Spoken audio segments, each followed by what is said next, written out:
자, 오늘은 누구 얘기를 가져오셨죠? 오늘은 최 원장님. 이재용 부회장의 그 수감 심리에 대해서 한번 얘기해 보고자 합니다. 예. 요번에 형이 나오고 나서 예. 5년이라고 하는 형이 너무 현실적이어서 이재용 부회장이 되게 충격이 컸을 것 같아요. 예. 왜냐하면은 5년이니까 딱 어떻게 대통령의 임기가 끝나는 거랑 맞아 떨어지잖아요. 예. 그러니까 문재인 대통령 임기 내에는 사면이 어렵겠구나라는 생각을 하게 되었을 수도 있는 것 같고요. 예. 또 딱 그 5년이 지난 다음에 서로 사면이 된다 한들 진짜 몇 달 사면이 안 되는 거예요. 예. 그리고 딱 남아있는 것도 별로 없고요. 예. 그래가지고 되게 현실적으로 고민을 많이 하게 됐었을 것 같아요. 이건 진짜 5년은 전부 다 내가 있게 되는 거구나 그러면서. 예. 사실 5년이 짧은 시간은 아니죠. 네. 물론 뭐 사면 관련돼 가지고는 아직 알 수 없는 거라는 생각이 들고 그렇게 예측을 하셨는데 뭐 여러 가지로 그 안에서 모범수 생활을 하면 또 여론이 좋아지고 이러면 또 가능성이 있는 거 아니겠어요? 그래서 저는 어쨌든 5년이 선고되고 거기에서 충격을 받았을까? 저는 그렇게 큰 충격을 받았을 것 같지 않아요. 그러니까 제 이재용 부회장과 관련된 여러 가지 뜬소문들을 종합해 보더라도 평소에 어떤 발언들을 보더라도 이재용 부회장이 원했던 것은 사실 아버지 세대와의 단절이거든요. 아버지처럼 되지 않는 것. 그거에다 저는 생각이 들고 이제 그러한 본인이 가지고 있던 그러한 생각들이 사실 어떻게 보면 최순실 문제 때문에 좌절된 거나 마찬가지 아닙니까? 결론은 이제 아버지 길로 가게 된 것이죠. 예. 이제 이런 부분들에서 굉장히 지금 모순된 감정을 갖고 있을 것이다. 그래서 내가 이 일을 감당하는 것은 내 일이라기보다는 나에게 주어진 어떤 보상의 어떤 책임들 이렇게 생각할 거라는 거죠. 자기가 좀 희생을 하고 있다고 생각할 가능성이 굉장히 크다고 보고 그래서 굉장히 모범수 생활을 할 것이라고 저는 생각해요. 두 분의 얘기가 상반돼요. 그러나 저는 또 이런 생각도 해봤어요. 예. 우리가 만약에 사면이라든가 그런 걸 기대하기 위해서는 뭔가 너무하다는 느낌이 돼야 되거든요. 예. 그러니까 만약에 이재용 부회장한테 만약에 그럴 리는 없겠지만 뭐 무기징역 예. 그랬다 그러면 그때는 동정심이 사람들이 가질 수도 있어요. 이거는 너무 심하구나. 그런데 이 5년이라고 하는 거는 뭔가 형을 내리면서 사람들로 하여금 이것밖에 아니지라는 심리를 가지게 되기 때문에 적어도 그 5년이 지날 때까지는 절대로 국민들의 감정이 좋아질 수 없는 기간인 거예요. 사람들이. 그 사면에 대한 기대를 못하게 된다. 네, 이제 그거는 없어진 거죠. 사면은 실질적으로도 저는 거의 없을 거라고 생각이 되고요. 2심에서 3년 6월로 깎이면요. 근데 제가 알기로 5년이 구형에 따른 최저형인 거로. 5년이 하한선은 맞아요. 근데 네. 진짜 하한선은 몇 년인 줄 아세요? 어떻게 되는데요? 2년 6월이요. 네. 왜냐하면 재판부가 장량 감경이라고 하는 방법을 쓸 수 있어요. 재판부가 반으로 깎아줘요. 하한선에서. 그게 진정한 하한선은 2년 6월인데 이거를 쓰지 않았기 때문에 항소심에서 이걸 쓰면서 3년을 줘서 집행유예로 내보낼 수 있겠다라고 하는 우려들을 그래서 하는 겁니다. 근데 그거는 어떤 의미에서 이재용 부회장한테 본인한테는 희망이기 때문에 예. 아직은 규칙적인 생활을 하면서 견디면서 이제 희망을 가지는 거고요. 예. 또 규칙적인 생활이 그 희망을 현실화하는데 이재용 부회장한테 도움이 되겠고 그러나 만약에 대법원까지 다 돼서 뭔가 본인의 형이 확정이 되게 되면은 그때는 또 다른 마음가짐을 한번 가져야만 되겠죠, 이제. 저는 그런 여러 가지 정략적인 예측을 할 수도 있겠지만 저는 이재용 부회장의 지금 상태는 예. 굉장히 지금 상황을 즐기고 있다고 봅니다. 본인 스스로에겐 굉장히 이제 색다른 경험일 수도 있다는 거죠, 이런 부분들이. 이제 그래서 나쁜 의미로 제가 이제 즐긴다고 말씀드린 게 아니라 이제 굉장히 잘 적응하면서 잘 적응하고 있다. 현재까지 의외로 보도도 이제 그렇게 나오고 있죠. 이건 무슨 말인가 그러면 평소에 자기의 삶의 어떤 패턴과 크게 다르지 않을 수도 있었다는 이야기예요. 이게 그러니까 50억짜리 집에 살다가 그죠? 지금 갑자기 1.9평으로 왔는데 그 50억짜리 그 큰 주택에 살 때도 이 사람이 자기가 생각했던 그런 공간감이라는 것이 1.9평 정도밖에 안 됐을 수도 있다는 겁니다. 심리적 공간감이라는 거. 다시 말하면 아무리 럭셔리한 그런 집에 살더라도 자기의 마음이 자유롭지 않다면 1.9평에 사는 거나 마찬가지인 거거든요. 이 사람은 제가 볼 때는 끊임없이 아버지에 대한 그게 있었어요. 이재용 부회장의 평소 어떤 여러 가지 발언들이 있거든요. 사실 잘 분석해 보면 제가 사실 몇 년 전부터 아주 독특한 발언들을 많이 해가지고 봤어요. 이 사람 참 특이하구나 생각을 했고 재벌 같지 않구나. 뜬 소문도 있었죠. 사실 이 회장 부회장이 회장이 되면 아마 삼성에서 물러날 거다 이런 소리까지 있었어요. 그 당시에 뜬 소문이에요. 그런 걸 보더라도 이 사람은 뭐라고 이야기하냐면 끊임없이 자기는 아버지의 그런 헝그리 정신으로 기업을 운영하지 않을 것이다. 이런 얘기를 많이 했거든요. 저는 사실 이번 최순실 게이트가 터졌을 때 굉장히 이재용 부회장의 그러한 평소의 발언들과 모순된 그런 모습에 저는 깜짝 놀랐어요. 사실은. 사실 뭐 결국 그렇게 가는구나. 뭐 혼자서 이렇게 잘난 척 하려고 그래도 결국 그렇게 가는구나라는 생각을 처음엔 하게 됐죠. 최순실 게이트에 삼성이 뇌물을 줬다라는 것이 밝혀졌을 때는 상당히 제 개인적으로는 결국 재벌이라는 것이 본인들의 어떤 의지와 상관없이 구조의 어떤 그런 것에 끌려갈 수밖에 없는 거구나 이런 생각을 했었는데 이런 어떤 생각을 조금 해보다 보니까 최근 보이고 있는 이재용 부회장의 어떤 수감 생활의 모습. 근데 이게 오버랩이 되더라고요. 어제 정두원 의원도 이제 저하고 같은 심정인데 정두원 의원은 이제 감옥을 한 번 갔다 왔거든요. 근데 정두원 의원은 저보다 감옥에서 더 이 롤러코스터를 탔을 거예요. 왜냐하면 저는 형이 확정된 상태에서 들어갔기 때문에 감옥 생활 내에 밖에 생활의 변수로 내 생활에 충격이 오는 일은 없었어요. 다만 이제 나경원 의원과 재판이 붙은 게 추가 기소 뜰까봐 이제 걱정을 하고 있었는데 그게 이제 무혐의로 끝났거든요. 근데 정두원 의원은 재판을 받고 있었잖아요. 맞아요. 유죄, 무죄, 유죄 이게 왔다 갔다 하는 게 진짜 완전 사람 환장하게 만드는 거거든. 그러니까 1년 징역살이가 결국 그렇죠. 무죄가 됐는데 1년 징역살이가 저보다 컸었던 것 같아요. 어제 딱 보니까 마음에 안고 있던 징역의 돌의 무게가 나의 한 10배쯤 되는 것 같더라고. 딱 표정을 보니까. 근데 이제 트라우마인 거지. 트라우마죠. 그러면서 그러더라고. 정말 진중하게.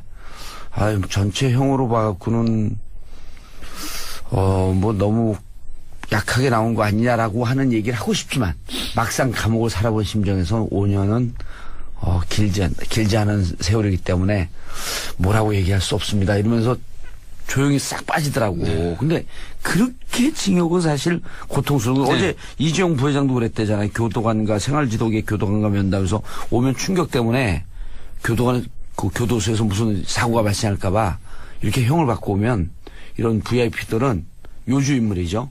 면담을 해요. 면담을 하는데 상당히 낙담한 표정으로 실망스럽다. 맞아요. 이재용 부회장님도 이재용 부회장도 요새 되게 신앙서적을 많이 읽는데요. 아내들하고는 읽을 수밖에 없어요. 이 또한 지나가리라. 네. 그래가지고 그렇게 신앙서적을 많이 읽는 거를 보면 역으로 추출해보고 때 마음이 그렇게 편안한 것만은 아니에요. 아니 마음이 편할 리는 없죠. 그럼요. 그러니까 제 생각도 그런데 마음이 편하다는 게 아니라 이 사람은 이 지금 현재 벌어지고 있는 이 사건을 자기의 형벌이라고 생각한다는 거지. 그럼요. 후회한다는 거예요. 그러니까 내가 왜 그때 재벌의 자식으로 태어나서 내가 왜 이런 아버지를 만나가지고 내가 왜 이런 기업에서 사실 내가 원하지도 않았던 이런 일을 해가지고 이렇게 됐을까 이렇게 생각할 수가 있다는 거죠. 왜냐하면 저는 그 청문회 나왔을 때 그 이재용 부회장이 증언을 했잖아요. 나와가지고 그때 자기 이야기 하나도 없었어요. 그게.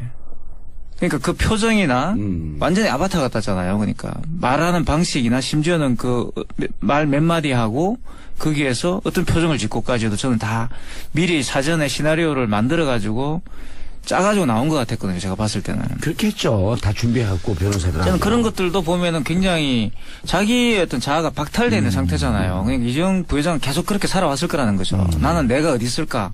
라는 질문을 계속 했을 것이고, 역설적으로 저는 이 구치소 생활을 잘하면, 아니, 이제 뭐 감옥 생활을 잘하면, 이재용 부회장이 자아를 발견할 수 있지 않을까? 이런 생각까지 해요, 저는.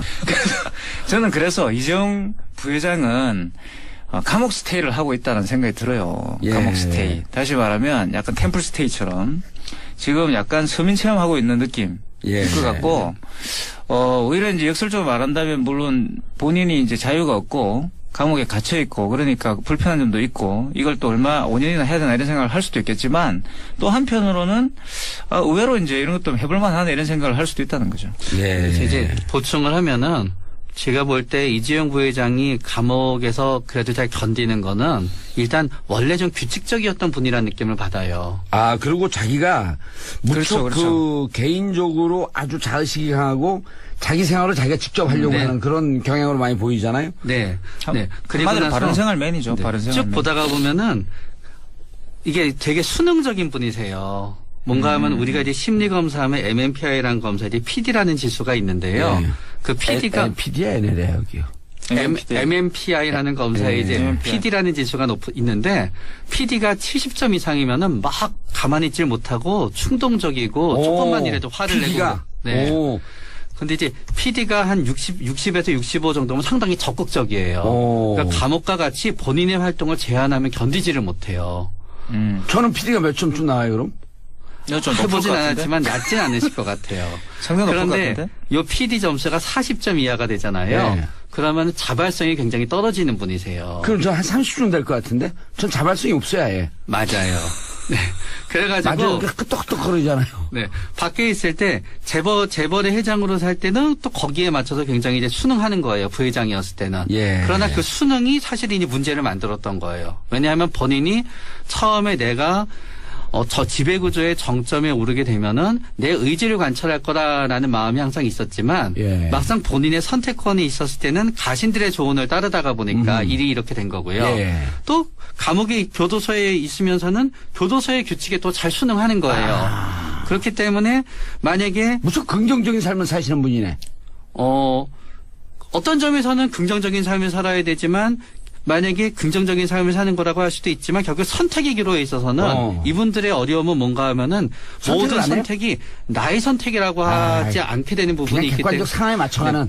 그렇기 때문에 저는 이재용 부장이 예. 이 지금 쭉 수감 생활을 하면서 제일 후회가 되고 제일 화가 나는 게 하나 있다 그러면은 왜 그때 내가 그 사람들의 말을 들었었을까? 그거지. 만약에 내가 그때 최순실의 이런 거에 있었을 때 내가 이재용 부회장이 실제로 거기에 대해서 거부하는 생각을 가졌든지 아니든지 간에 인간은 자신의 실수를 인정하고 싶지는 않잖아요. 그렇죠. 그러니까 아마 본인이 증언을 했듯이 예. 최순실한테 본인이 최순실에 대해서 일정 거리를 두고 싶었다고 본인은 믿을 거고 어쩌면 그게 진실일 수도 있다고 가정하게 되면은 예. 그 부분에 대해서만은 매일 잠을 자면서도 후회를 갖다 할 거예요. 내가 그때만큼은 지분을 조금 손해보는 한이 있고 승계 과정이 조금 어려움이 있더라도 내가 가신들의 말을 듣지 않고 예. 내 의지대로 했었어야 되는데 라는 점 하나만큼은 계속 이 수감 생활이 끝날 때까지는 후회할 것 같아요. 후회한다.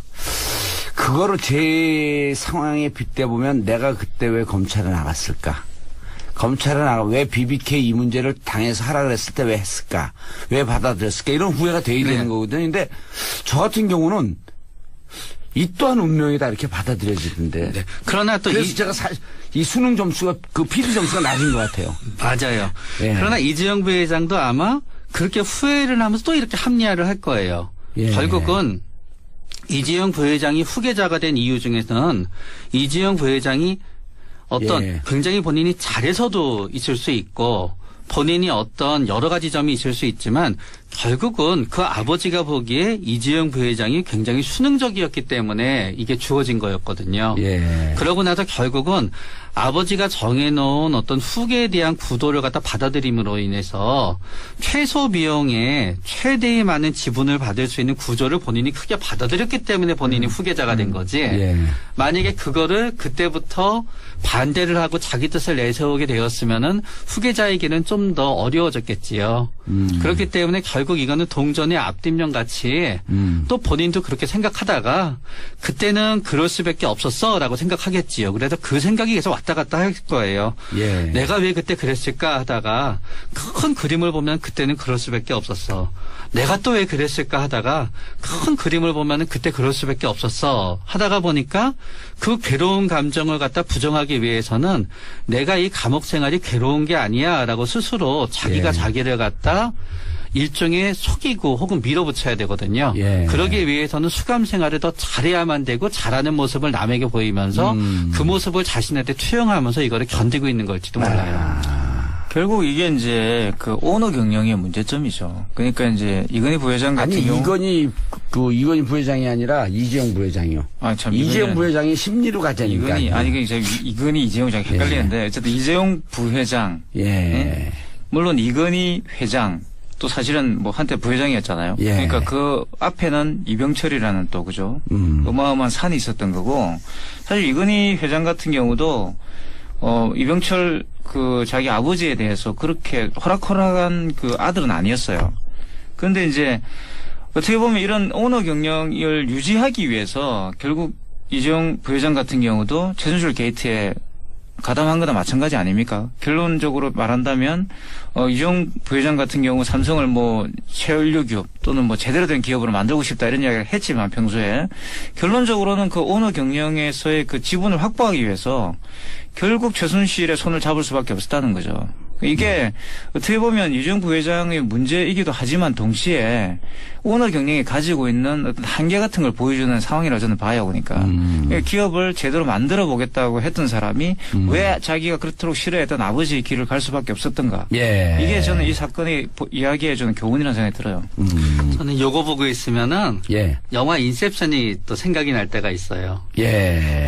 그러니까 꿈의 꿈으로 들어가는. 네. 사실 이건희 회장은 예. 이병철 회장에 대해서 일종의 알렉산더 컴플렉스가 있었어요. 어허. 그러니까 지금 아버지가 다 만들어 놓은 거잖아요. 예. 그러니까 사람들은 처음에 능력을 인정하지 않았거든요. 그러다가 보니까 아버지가 하지 않은 영역으로 도전해야 됐었기 때문에 그게 삼성 자동차라고 분석하는 사람들이 있어요. 뭔가 아닌 걸 해보고 싶다. 근데 거기에서 이제 아니게 되는 거고 이제 규모를 키우게 된 거죠. 예. 근데 영화 인셉션을 보다가 보면은 결국 사람들이 그 사람들한테 꿈을 갖다 자꾸 해서 그 사람을 바꾸려고 하는 게 예. 그 올바른 경영을 하라는 식으로 해서 결국 그 사람의 어떤 그랬죠, 재벌 인셉션에. 집단에 갖다 무너뜨리려고 하는 거잖아요. 그렇기 때문에 이재용 부회장은 알렉산더 컴플렉스 때문에 아버지의 반대로 올바른 경영을 하려고 하게 됐었는데 그게 생활처럼 안 결국은 됐다. 수능성에 의해서 좌초가 됐기 때문에 더